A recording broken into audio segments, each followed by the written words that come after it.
제가 타임머신을 타고 2018년으로 돌아가서 2026년이 되면 한 코미디언이 블라디미르 푸틴이 모스크바에서 퍼레이드를 열도록 허락할 거라고 말한다고 상상해 보세요. 처음에는 아마 농담이라고 생각하셨을 겁니다. 어쨌든 제가 코미디언이 허가를 내준다고 했으니까. 그리고 2020년이 되면 제가 타임머신을 이용해서 미친 팬데믹을 막지 않았다는 사실에 꽤 화가 나셨을 겁니다. 그리고 2022년에는 제가 타임머신을 이용해서 침공 자체를 막지 않았다는 사실에 더 화가 나셨을 겁니다. 하지만 2026년이 되면 제 말이 무슨 뜻이었는지 알게 되실 겁니다. 러시아가 오늘 연례 전승절 열병식을 열었습니다. 그리고 젤렌스키가 그것을 허락해 줄 만큼 관대했기 때문에 우리는 잠시 시간을 내어 그 행사에서 멋진 광경들을 함께 볼 수 있을 것 같다고 생각했습니다.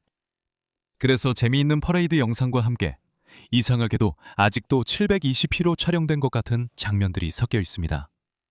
우리가 어떻게 이 임시 휴전에 이르게 되었는지, 왜 그것이 신뢰할 만했는지, 그리고 우크라이나가 마지막 순간의 휴전 합의에도 불구하고 어떻게 퍼레이드의 보안 취약점을 이미 이용했는지 살펴보겠습니다. 먼저 무슨 일이 있었는지 살펴봐야 합니다. 약 한 달 전부터 러시아는 대조국 전쟁에서 소련이 나치 독일을 패배시킨 것을 기념하는 연례 행사이자 선전 캠페인의 안전에 대해 걱정해왔습니다. 몇 달째 방공망이 우크라이나 드론을 막지 못하면 이런 일이 발생합니다. 이에 대해서는 잠시 후에 말씀드리겠습니다. 이런 난관에 직면한 러시아는 5월 9일에 일방적인 휴전을 선언했습니다. 우크라이나는 특히 이제는 모스크바에서 전쟁의 주도권을 쥐고 있지 않을 때 자기 편의에 따라 휴전을 선언할 수는 없다고 지적했습니다. 네, 이상하게 들릴 수 있지만 저는 모든 말을 진심으로 했습니다. 젤렌스키는 따라서 휴전이 5월 6일부터 시작될 수 있다고 발표했고, 러시아가 평화롭게 퍼레이드를 하고 싶다면 5월 9일까지 그 조건을 지키는 것은 러시아의 몫이라고 했습니다. 러시아는 우크라이나 측의 휴전이 시작되자마자 즉시 계속해서 공격을 가했고, 그래서 모두의 시선은 며칠 후에 무엇이 폭발할지 지켜보기 위해 붉은 광장으로 쏠렸습니다. 일주일이 지나자 크렘린궁은 실제로 무슨 일이 일어날지 걱정하기 시작한 듯했습니다. 그래서 문제는 이 상황에서 어떻게 벗어날지로 바뀌었습니다. 이제 당신이라면 이 문제를 어떻게 해결하시겠습니까? 당신에게 필요한 것은 상황을 중재하고 평화 의지를 행동으로 보여줄 수 있는 수단을 가진 사람입니다. 그래서 우리는 도널드 트럼프가 중재한 휴전을 얻었고, 누구에게 묻느냐에 따라 조건이 달랐습니다. 트루스 소셜에서 도널드 트럼프는 이 휴전이 5월 11일까지 3일 동안 지속되며 모든 무력 행동을 포함한다고 선언했습니다. 볼로디미르 젤렌스키는 대신 휴전이 퍼레이드에만 한정된다고 게시했습니다. 그리고 혹시라도 누군가 헷갈릴까봐 그는 친절하게 붉은 광장의 GPS 좌표까지 포함시켜 아무도 그 지역을 공격하지 않도록 했습니다. 다시 한번 여기가 아무도 공격해서는 안 되는 좌표라고 강조했고, 그는 정말 진심이었습니다. 그리고 그가 정말 진심으로 그렇게 말했더라도 악의적으로 그 요청을 따르려는 사람들은 금지구역 바로 바깥에 무엇을 공격해야 할지 정확히 알 수 있었습니다. 그리고 트롤링도 주목하세요. 젤렌스키는 러시아가 퍼레이드를 열도록 허락하기로 결심했는데 저는 그에게 감사드립니다. 그렇지 않으면 오래 남은 기간 동안 필요한 불을 영상을 얻지 못할 뻔했으니까요. 결국 퍼레이드는 아무런 사고 없이 실제로 진행되었고, 휴전도 전날 밤부터 아침까지 붉은 권장 밖에서는 잘 유지된 것처럼 보였습니다. 어쨌든 여기서 행간을 읽어보면 우크라이나가 러시아가 퍼레이드를 개최하려는 근시안적인 이익 외에 휴전을 지킬 것이라고 믿는 것 같지는 않습니다. 그래서 우크라이나는 퍼레이드의 시간과 장소에만 동의한 겁니다. 한편 트럼프는 자신이 세계 평화에 기여한 바를 과장해서 알리고 싶어 합니다. 그래서 그의 말에 따르면 휴전이 3일 동안 지속될 예정입니다. 어떻게 될지 지켜보겠습니다. 우크라이나가 몇 시간의 평온을 대가로 얻는 실질적인 이익은 1000명의 전쟁포로 교환입니다. 그것은 상황의 다른 어리석음에 가려져서는 안 되는 일입니다. 왜냐하면 그들은 실제 가족이 있는 진짜 사람들이기 때문입니다. 한편 퍼레이드가 진행되는 동안에는 이 모든 것이 신뢰할 만합니다. 미국이 키예프의 준수에 따라 우크라이나 지원을 조건부로 할 수 있기 때문입니다. 우리가 아는 한 미국은 여전히 러시아 방공 시스템의 위치에 대한 정보도 제공하고 있습니다. 이들에 대해서는 잠시 후 설명하겠습니다. 우크라이나는 나토 동맹국들로부터 구매해 미국산 무기도 받고 있습니다. 이제 이란 전쟁이 각각의 지원 가치에 영향을 미쳤을 가능성이 높습니다. 백악관은 전쟁 중에 너무 많은 자원을 소진한 후 미국이 자국의 무기고를 우선적으로 재보충할 것이기 때문에 유럽의 구매가 지연될 가능성이 높다고 공개적으로 경고한 바 있습니다.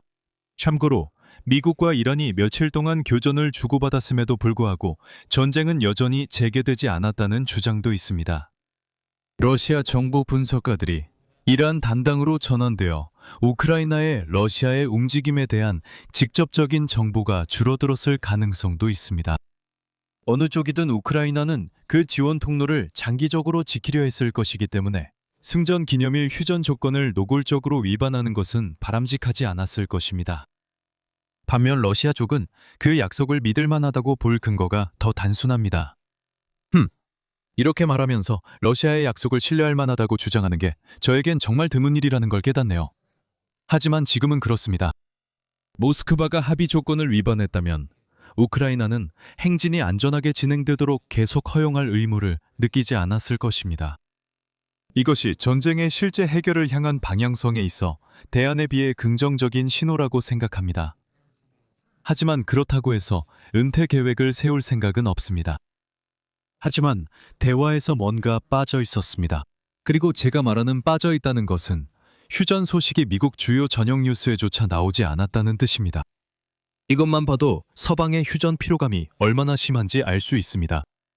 어쨌든 대화에서 빠져 있었던 것은 이미 피해가 발생했다는 사실입니다. 휴전 합의는 이미 러시아가 휴전 없이 퍼레이드를 준비해야 할 시점을 훨씬 지난 마지막 순간에야 이루어졌습니다. 선전 측면에서 크렘린은 올해 퍼레이드의 규모를 축소하고 지상 군사 장비를 공개하지 않았습니다. 이는 부분적으로는 보안 문제 때문이고 또 부분적으로는 예비 장비가 부족하기 때문입니다. 실제 장비가 없는 대신 그들은 전선 근처에서 사용된 것으로 추정되는 장비의 영상 자료를 대신 상영했습니다. 그리고 이제 제가 퍼레이드 중 그들이 내보낸 비료를 여러분께 보여드리고 있으니 이걸 제가 쓰면 기술적으로 실올이 되는 건지 라는 철학적 질문과 마주하게 됩니다. 철학적인 문제를 떠나서 그들은 심지어 2차 세계대전 시대의 T-34 전차조차도 매년 등장시키고 싶지 않았던 것 같습니다. 현대 장비의 부재가 더 두드러질까 봐서요. 심지어 푸틴의 연설에는 특별 군사 작전에 대한 예상됐던 결집 호소조차 없었습니다. 러시아 군인들이 전체 나토 블록의 무장과 지원을 받는 공격적인 세력과 맞서고 있다는 언급이 잠깐 있었습니다. 슬로바키아 총리가 참석한 상황에서 흥미로운 주장입니다. 슬로바키아가 포함되든 아니든 나토 전체의 지원에도 불구하고 우리의 영웅들은 전진하고 있습니다. 물론 마지막 부분도 완전히 사실은 아닙니다. 전선 추적 계정들은 현장 상황이 정체되어 있거나 우크라이나가 지난 몇 달 동안 약간의 진전을 이뤘다고 보여줍니다. 그 외에도 참석한 외국 고위 인사들은 서방대학연합의 유명 인사들이나 슬로바키아가 아니라 오히려 5월 주말에 심심한 사람들이 모인 것 같았습니다. 실질적인 측면에서 러시아는 며칠 전부터 방공 시스템을 모스크바로 이동시키기 시작해야 했습니다. 이에 따라 우크라이나는 이미 다른 지역에서 기회를 적극적으로 활용했습니다.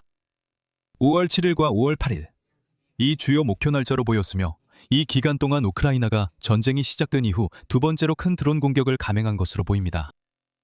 모스크바 자체, 정유소, 그리고 야로슬라브를 포함해 러시아 서부 지역의 거의 모든 것이 표적이 된 것으로 보입니다.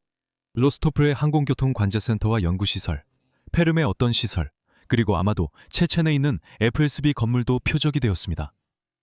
그것은 이번 주 초에 있었던 일련의 다른 공격들에 더해진 것으로 추바시 공화국의 한법 장비를 생산하는 공장에 홍학들이 날아든 사건도 포함됩니다. 앞으로 며칠간 우크라이나의 공격 빈도이 낮아질 듯합니다. 첫째, 우크라이나가 상황을 이용하기 위해 보유 재고를 미리 집중적으로 사용했을 가능성이 높기 때문이고, 둘째, 러시아의 방공망이 더 전략적으로 안정된 태세로 복귀할 것이기 때문입니다. 하지만 러시아의 방공망 전체는 여전히 우크라이나의 주요 타깃으로 남아 있습니다. 그리고 크렘린이 이 추세를 되돌릴 수 없다면 공중전의 장기적 추세상 러시아는 경제적으로 훨씬 더 큰 손실을 입게 될 것입니다. 자, 오늘의 핵심 요점은 무엇일까요? 이것은 정말로 가장 어이없는 휴전이었습니다. 미국의 입장은 휴전의 최소 조건이 신뢰를 얻을 수 있도록 했습니다. 그리고 휴전이 시작될 즈음에는 우크라이나가 이미 얻을 수 있는 대부분의 이익을 챙긴 상태였습니다. 전쟁의 기원에 관한 두 책 중 하나를 읽으면 더 큰 도움을 얻을 수 있습니다. 이 책들에 대한 더 많은 정보는 영상 설명란을 확인해 주세요. 오늘 영상이 재미있으셨다면 좋아요와 공유, 구독 부탁드리고 다음 시간에 다시 뵙겠습니다. 건강하세요.